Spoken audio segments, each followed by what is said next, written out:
Hey guys, welcome back to the channel. Today we're going to be reviewing the SBGA427, and this is going to be the first Grand Seiko I'm going to feature on this channel, so I'm really excited to show you guys. Now I've been looking to buy a Grand Seiko for well over a year now, and I've looked at dozens of models, both their vintage models as well as the modern ones, but it was the SBGA427 that ticked all the boxes that I wanted in a watch.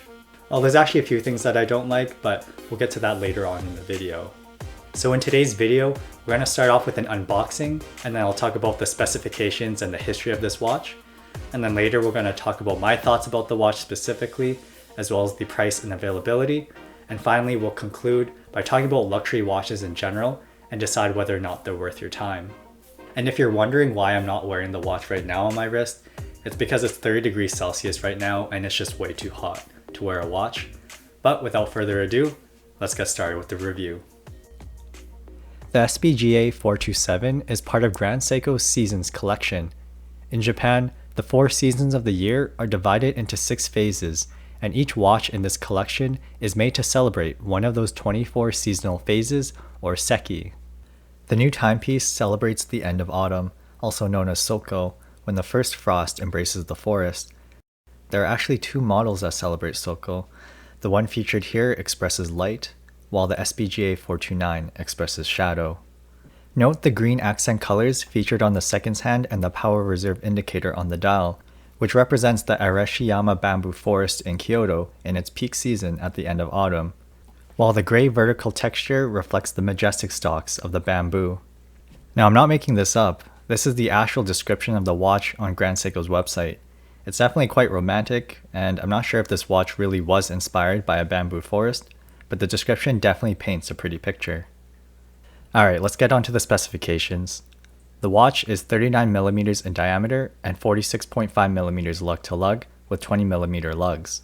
The watch is 12.3mm thick and has a flat sapphire crystal with anti-reflective coating protecting the dial. The dial has Dauphine hands and baton hour markers that are both zaratsu polished, and we get both a date wheel and a power reserve complication. The case is stainless steel with the iconic zaratsu polishing and drilled lug holes. The crown is signed with the iconic Grand Seiko logo and is screw down, which gives this watch a 100-meter water resistance. The watch comes with both a stainless steel bracelet as well as a crocodile leather strap with a deployant clasp. And speaking of that power reserve, when we flip to the open display case back, we can see that the watch is powered by the 9R65 caliber, which is a spring drive movement. Now I could spend hours trying to explain how spring drive works, but instead I'll just describe it as a culmination of both mechanical and quartz watch technology. And so like a mechanical watch, it's powered by a mainspring which drives a series of gears. However, it contains a quartz oscillator and a tri-synchro regulator which controls the speed of the hands. And again, I highly recommend watching YouTube videos on how it works, because the result is a highly accurate watch, a plus or minus 1 second per day, or plus or minus 15 seconds per month, as well as a continuously sweeping seconds hand. Alright, so moving on to my thoughts about this watch, I really do like that gray dial. This is partly because I like watches with gray dials in general, and this is no exception. It's definitely not as flashy as some of Grand Seiko's other watches, like the SBGM235 for example, but the vertical texture pattern definitely does give some character to it. Now in low lighting conditions, it does appear as a matte gray color, but once you get into bright lighting conditions, it almost looks like a bright silver tone. And regardless of the lighting conditions though, I think the gray dial on the supplied crocodile strap is a great combination. And speaking of which, I'm really happy that they included both a metal bracelet and a leather strap.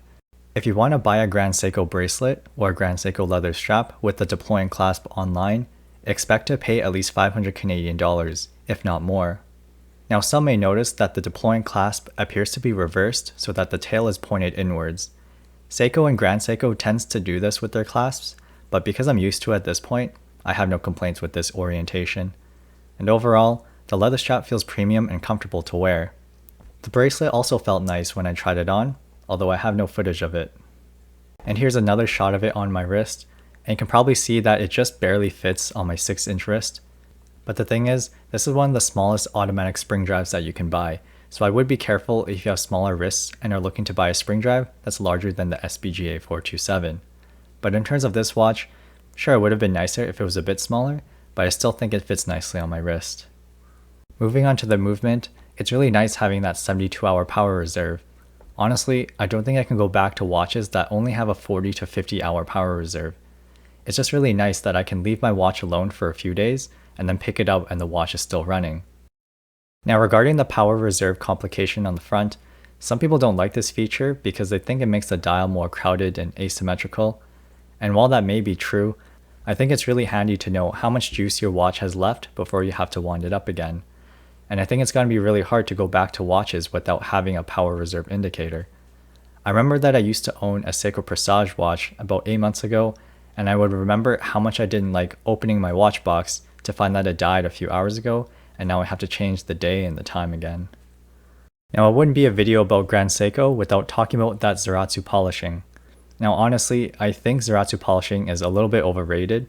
I do think it's nice that it's applied to the hands and indices, giving it that extra shine, but when zaratsu polishing is applied to the case, it just makes it a scratch magnet. And already you can see that some scratches have started to build up after just a month of ownership. And if you want that brilliant polishing again, you will have to send this watch back to Japan, where master craftsmen will restore that zaratsu polishing for a hefty price.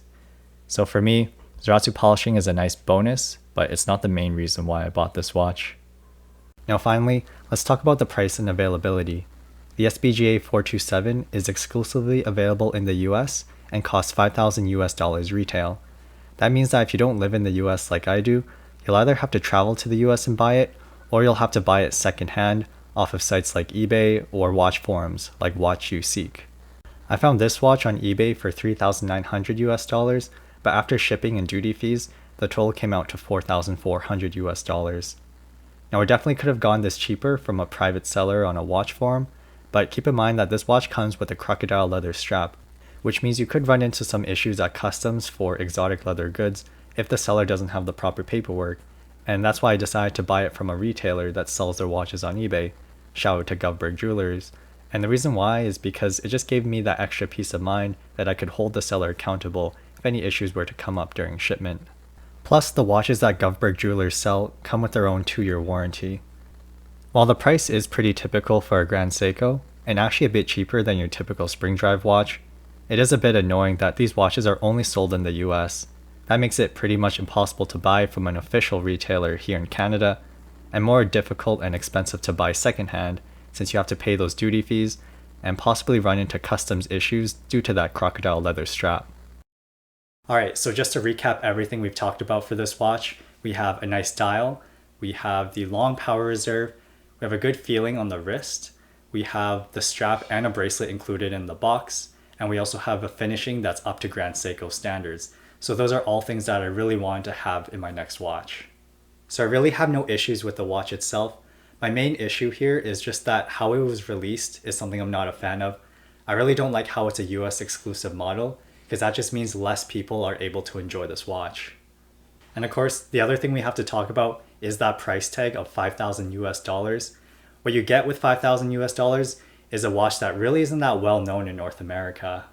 Now I've owned this watch for over a month now, and I've only had about one person make a compliment or even notice that I was wearing a Grand Seiko.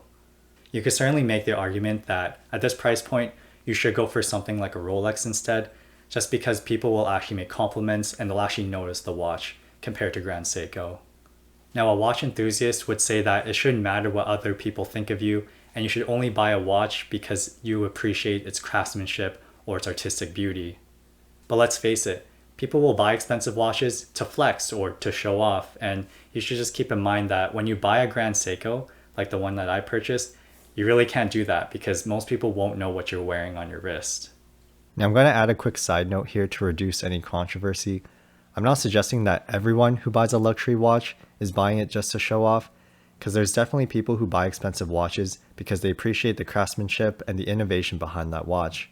But at the same time, we can't deny that there are people who also buy watches as a status symbol, and for those people, Grand Seiko probably isn't the brand for them. Now if you don't have thousands of dollars to spend on a watch, there are alternatives to the SBGA427. If you're looking for an automatic watch with a long power reserve, there's the Tissot PRX Powermatic 80. It has an 80-hour power reserve, 44mm lug-to-lug, and retails for 875 Canadian dollars. If you want a Seiko watch with a gray dial, there's the SPB201J1. It has a 70-hour power reserve, 46.5 millimeters lug to lug, and can be found secondhand for about 1,000 Canadian dollars. If you want a cheaper non-Seiko alternative, there's the Q-Timex 1978 reissue, which has a quartz movement, 43 millimeters lug to lug, and only costs 229 Canadian dollars. And finally, if you really want a spring drive but don't want to pay the high price as high as the SBGA427, there's also the SBGA283. It has the exact same 9R65 movement and similar dimensions as the SBGA427, but it only costs 4,700 Canadian retail, but you can also find it secondhand for about 3,800 Canadian dollars. Now, none of these watches look exactly like the SBGA427, but each one has a component or feature that is similar to the SBGA427, and more importantly, these alternatives are comparatively much more affordable. So that's my review of the SBGA427. For me, it is the perfect watch and it's earned a permanent spot in my collection. The price was definitely pretty high though, so again, I would look into those alternatives if you don't want to drop a few $1,000s for your next watch. But again, this is a great watch, as long as you're okay with no one ever complimenting or noticing what's on your wrist. But as the old saying goes, you buy a Rolex to impress others, and you buy a Grand Seiko to impress yourself. So anyways, thank you guys for watching. Hope you enjoyed the video, and as always, I'll see you guys next time.